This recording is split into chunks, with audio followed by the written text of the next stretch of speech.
Hello everyone, Storm11 here. Today we'll be having an update on the severe weather setups that have been going on across portions of the southeast over the next couple of days. Before we get started with this video, if you guys would like weather related content, you can subscribe to my channel. We do this stuff here all the time on this channel. Plus we'll be having a couple more updates on these severe weather setups here over the next day or two, so definitely stay tuned for more updates as well. We're going to get started here with the watch warning advisory display. It's certainly pretty active out there. We have a mix of wind and fire weather problems kind of along and east of the Rocky Mountains. It's pretty widespread out there. We also have severe weather problems across portions of Alabama, the Florida Panhandle, and Georgia as well. That severe weather threat will likely continue over the next several hours as the day does go on. Let's check out the fire weather problems here, and there's three different areas of critical risk. There's one area over northeast Montana. There's a secondary area over portions of South Dakota, Nebraska, Colorado, Wyoming, Kansas. And there's a third area over portions of New Mexico, Texas, and also the Oklahoma Panhandle as well. So if you do live in the critical areas, even the elevated areas, definitely it's highly recommend not to burn anything outdoors.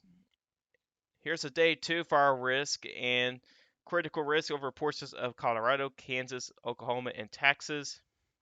And then day 3 for 4 on the fire weather risk, there is a couple areas, and they do include portions of Colorado, Kansas, Oklahoma, Texas as well. So fire weather is certainly going to be a major problem over the next several days over some of those same areas.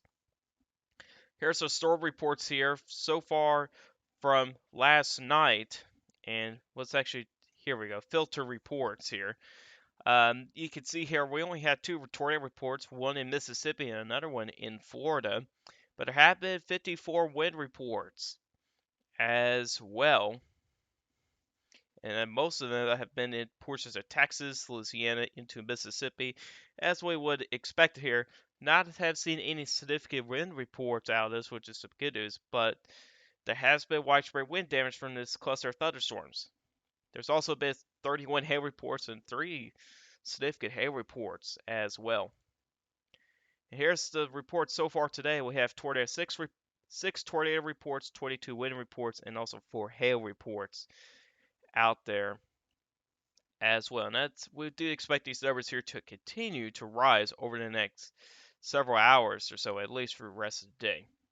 Here's the storm prediction outlook here for today. There's an enhanced risk for severe weather over southeastern Alabama, portions of the Florida Panhandle, southern Georgia, and even into portions of South Carolina. There is an elevated tornado risk, including the potential for some strong tornadoes as well. Definitely gotta watch for any discrete cells that do form out ahead of the main squall line storms. There's also another risk area for tornadoes over portions of Oklahoma, Arkansas, Missouri, and Illinois. It'll be more of a as a cold front will be moving in as well, and that'll set up the stage for another severe weather set for areas a little bit further to the east for tomorrow. Damage winds will be department that there's actually a 45% area. Now, some of you guys may be asking why there's no moderate risk out there. Well, in order to have a moderate risk upgrade here for wind, anyway, you need to have a hatched area, which indicates for the possibility for wind gusts for at least 75 miles per hour. We do not have that, so it's maintained as an enhanced risk. But regardless here, there is a high threat for damage winds out of these storms. There's also a hail risk out there as well. The greatest risk area looks to be the portions of Alabama and Georgia as well. Here's tomorrow. We got an enhanced risk for severe weather over portions of Alabama, Georgia, southeastern Tennessee, far western portions of South Carolina, and southwestern North Carolina as well. There is an elevated tornado risk out there. There's a 5%. Damage winds will be the primary threat. There could also be some hail from some of those storms as well.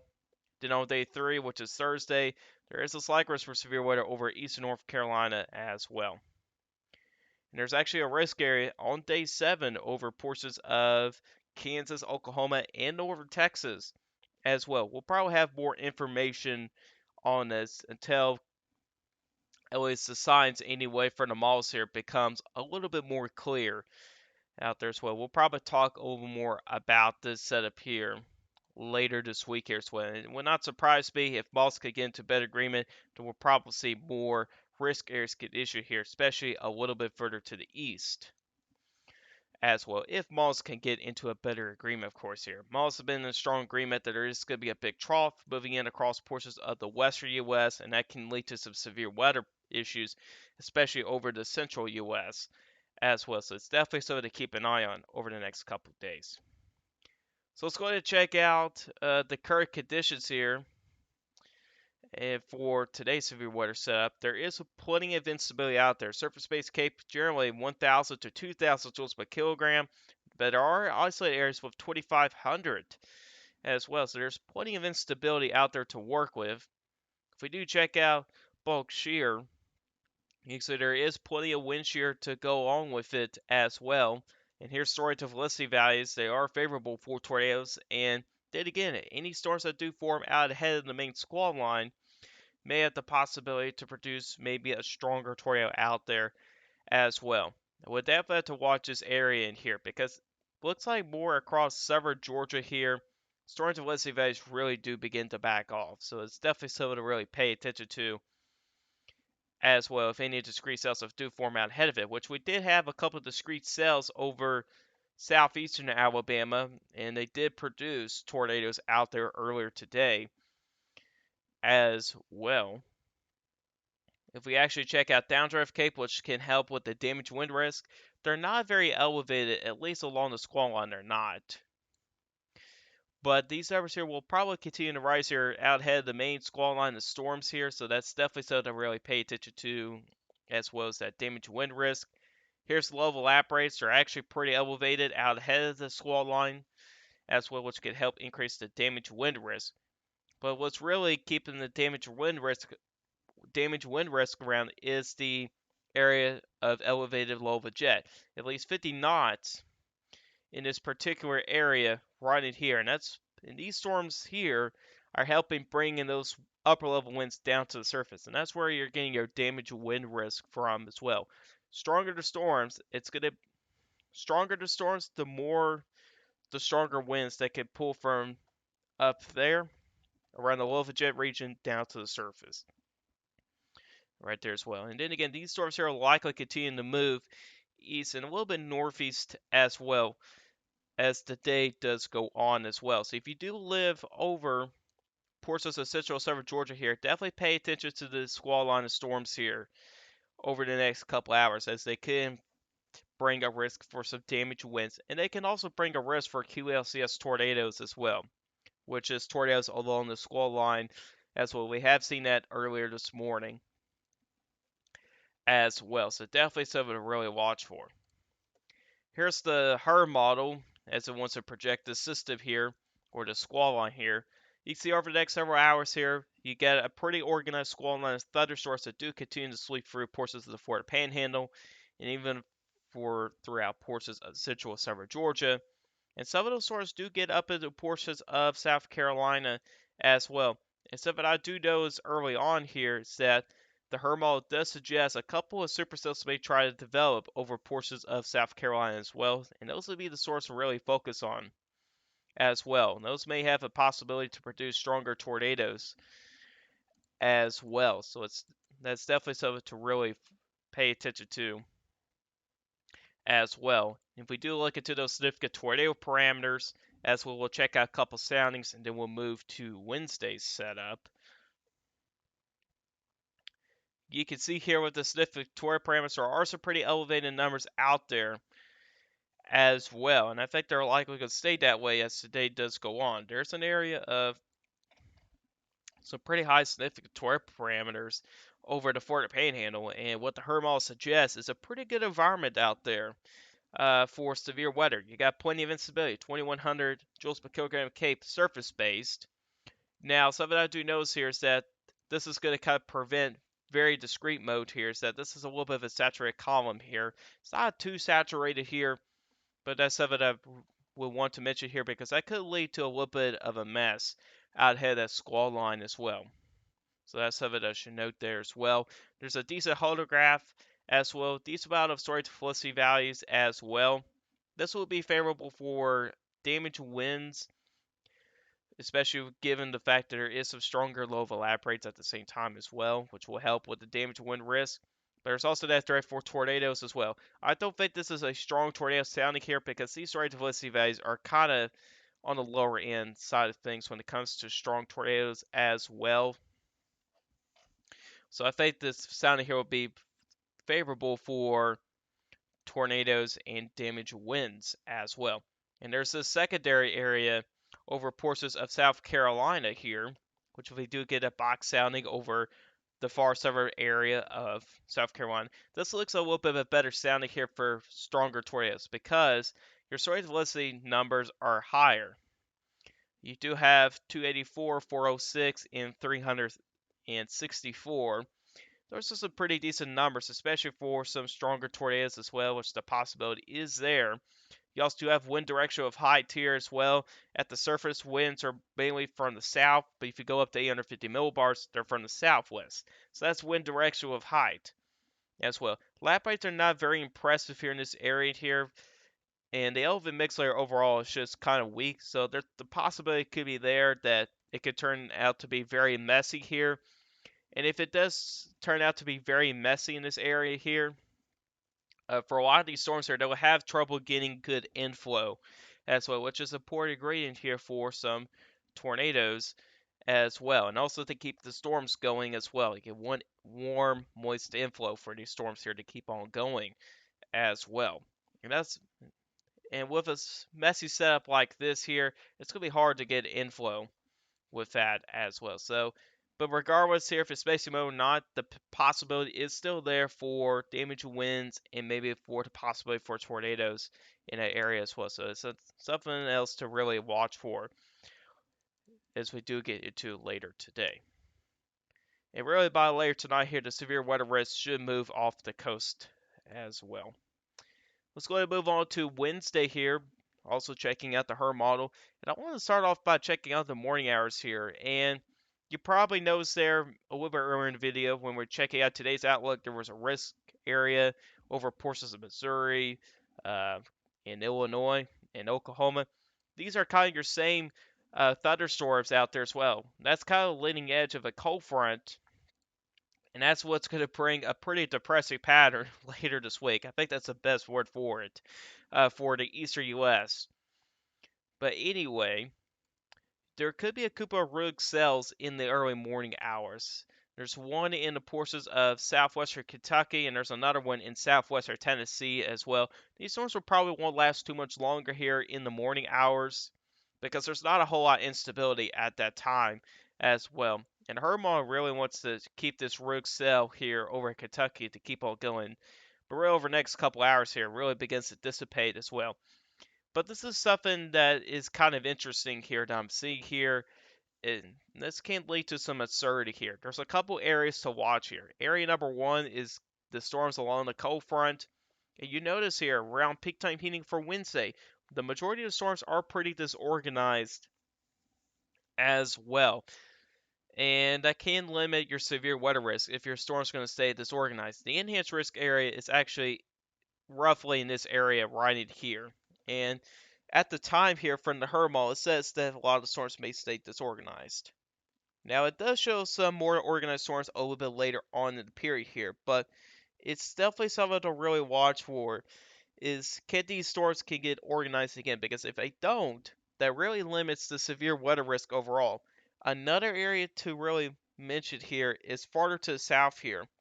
This way, if this were to be placed further back to the west here, this could be a big bust here for areas further north here because this can be more of a roadblock here for moisture and instability to get further north. So that is also something to really pay attention to is how large this big cluster of shower surge source could be. Because it can be kind of a roadblock here for moisture here to get north a little bit. So that's another thing to watch for. Also within these showers of storms here, there's a lot of instability going on here. But there's also a lack of wind shear in this area here in particular as well. Which if we do check out the instability values at around the same time frame here, back this up a little bit here before the storms do initiate, there are some pretty good instability values out there. generally 2,500 to maybe close to 3,500 some places. That's a lot of instability for this time of year. However, there's not a whole lot of wind shear going on in this environment here at the same time. And that kind of leads to more disorganized storms. Like what it was showing on the reflectivity here, a lot of these storms were kind of disorganized as well. What this kind of tells me here with this up here, kind of similar to summertime thunderstorms. When they go up, they don't last very long and they kind of collapse on themselves here.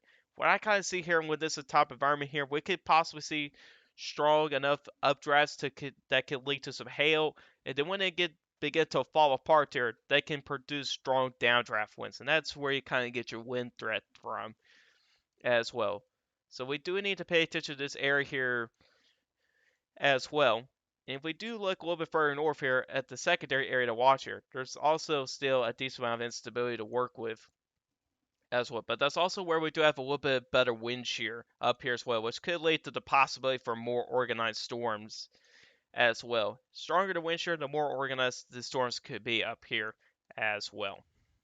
If we do check out the Stiff Victoria parameters here, you will see here that in both of these areas here, area number 1 along the cold frontier, the Stiff Victoria parameter values are not very high. Most of it's under a 1 here. But there are isolated areas where it's kind of over a 1 here. So overall, what this kind of tells you here that the tornado risk is pretty limited up there, but it's not zero overall. And here's the secondary area a little bit further to the south here. There are some areas of at least a 1 here, and there's also isolated areas above a 2. Now, I think that's a little bit skewed here, which if we do get a sounding out there on the severe mode, you'll notice here, then again, look at the storage felicity values. They're not very high at all. They're actually pretty weak. But if you do look into the other gains like instability, surface-based escape is actually close to 4,000, which is pretty high. But there's also some pretty good lap rates as well, which can lead to stronger updrafts as well.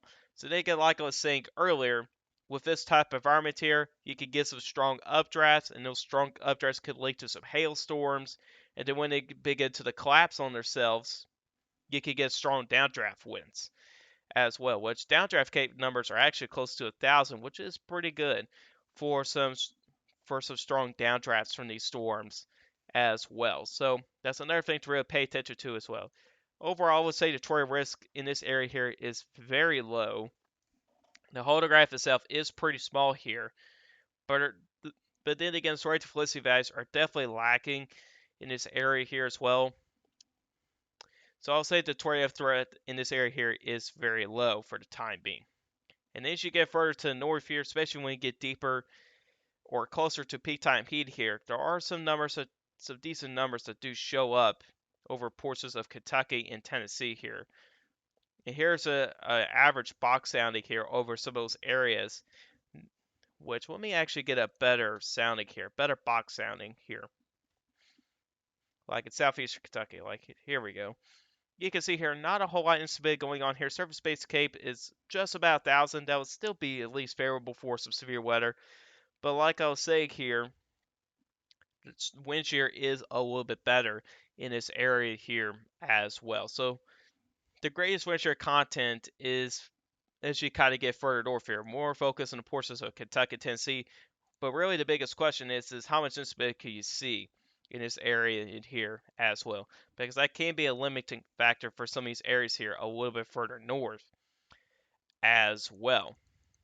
And of course, when you get deeper into the overnight hours, some of these significant parameter values do begin to increase over portions of Georgia.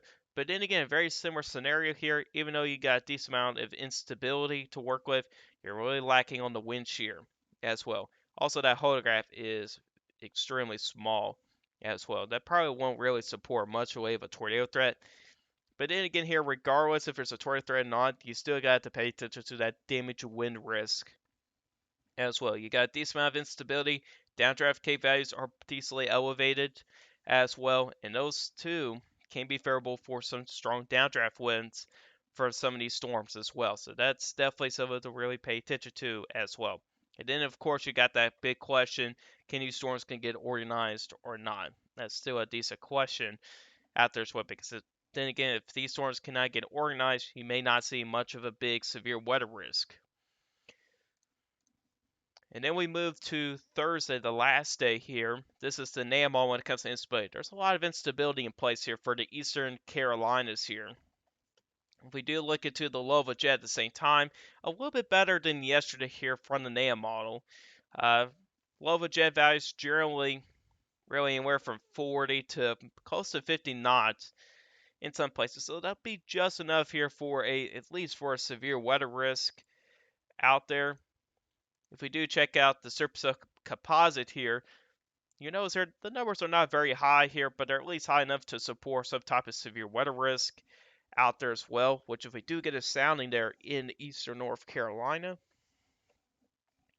you can see here, then again, wind shear here is also lacking in this area here as well. You got a decent level of jet here, but there's not much of wind direction of height here. They're actually pretty directional shear out here as well. And then again, you can see here story to velocity values are really lacking as well. Really, overall, this does not support tornadoes. This mainly supports damaged winds. One of those things here for damaged winds is you got some pretty decent low evaporates as well, which can help with the damaged wind risk that can lead to some strong downdraft winds as well. But for right now, Thursday just doesn't look to be a big deal here over portions of some of these areas in here as well. But we'll definitely keep an eye on it, and we'll let you guys know if there's any big changes with Thursday's setup as well.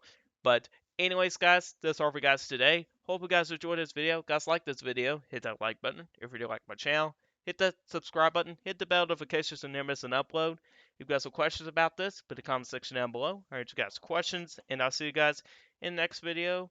Goodbye, and have a good day.